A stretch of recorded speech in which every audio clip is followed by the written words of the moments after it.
So as a young guy growing up in California, did you realize like your own personal network and who you go to school with, and like that there are people who like focus only entirely on that aspect of networking only for business opportunities that may or may not come afterwards? Like did that open a world to you, or were you already like well savvy about that kind of existence?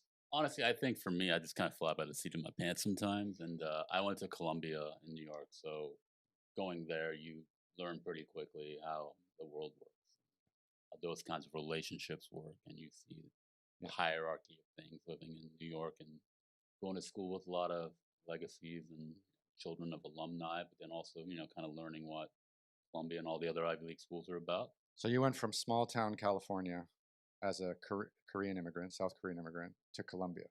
Yeah, but I grew up in Gangnam in Seoul, which for those who don't, I mean, everyone knows the song Gangnam Style, Everyone knows right? that song, So, exactly. for me, it's like I always needed to get back to a city.